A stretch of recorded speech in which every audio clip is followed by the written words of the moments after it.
forget that day as long as I live. How could I? It was a day of many mixed emotions. I was angry, burning with anger. The only thing clenched tighter than my teeth were my fists. I just wanted to punch a hole through the wall. Yet at the same time, I was scared. Never before had I seen such fear, known such fear. You see, it was my day to die, my day.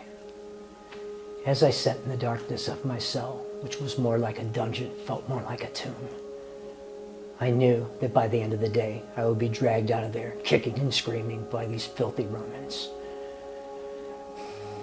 This was the day that I would be crucified for my crimes against humanity. I'd stolen, killed, led a rebellion against the despicable Romans. Yeah, I didn't care much for the Romans. They didn't care much for me either. From the moment of my arrest, every day the prison guards would taunt me by telling me how brutal and painful crucifixion would be. I'd seen crucifixions done before, but nobody expects that that's the way they would die.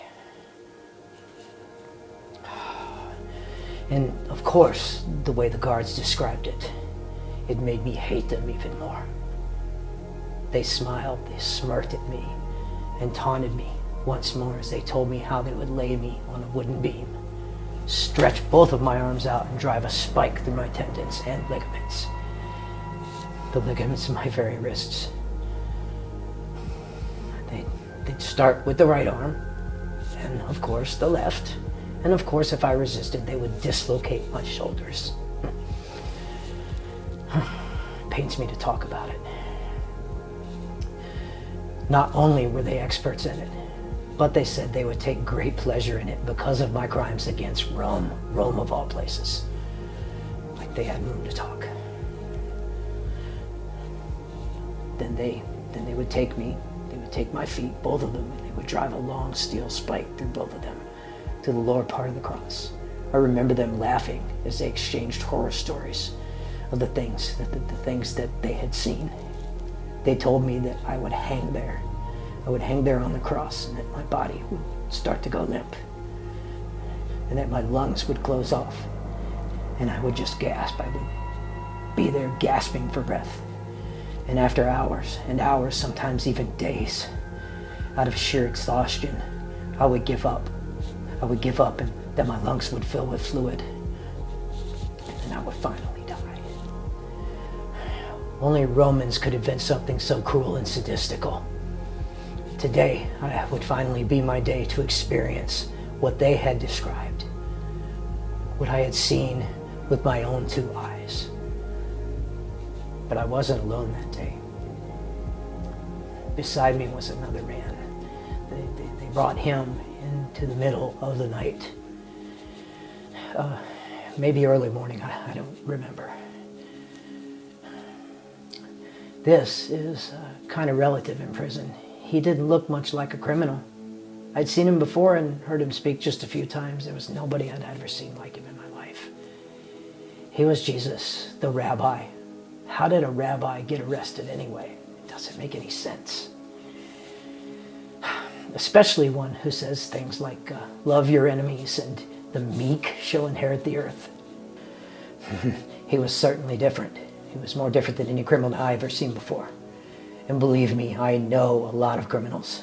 This guy was different. He didn't even try to defend himself, almost like he had a death wish or something. He knew what was coming. One thing's for sure, he was gaining quite a following. Some of the Jews wanted to make him their king. A lot of them called him their Messiah, but the other religious leaders seemed jealous of him. There was some type of hatred and disdain they had for him for some reason. I don't know why. Then in my prison cell, I heard Pilate, the governor, say something to the crowd. As I recall, he said something about a tradition of releasing one prisoner. This would be done at the Passover. Of course, the choice seemed obvious to me. One of us would die, and one of us would go free. One of us would have freedom. Oh, how I long for freedom. despite what I had done. To me, this was just some type of cruel joke. Of course, they were going to release Jesus, King of the Jews, and not Barabbas, convicted murderer.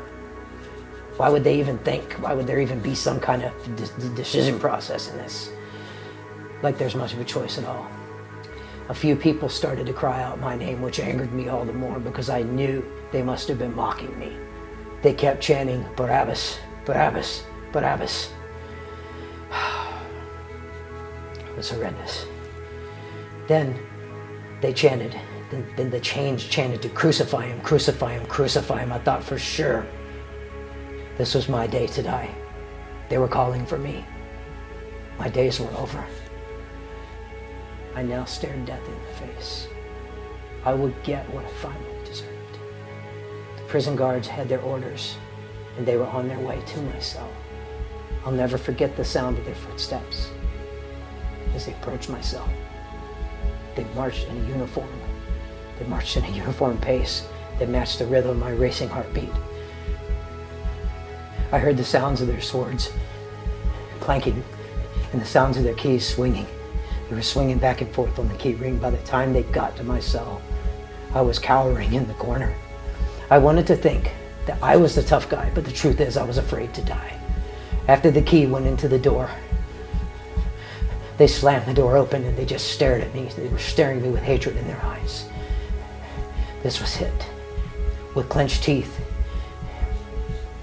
And the prison guard, he muttered something I never expected him to say.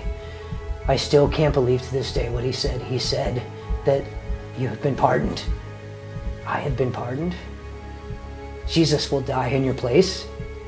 Your debt has been paid in full. You are free to go. And at that moment, the shackles and chains, they were released from my hands and my feet, and I stood there. I was free to leave.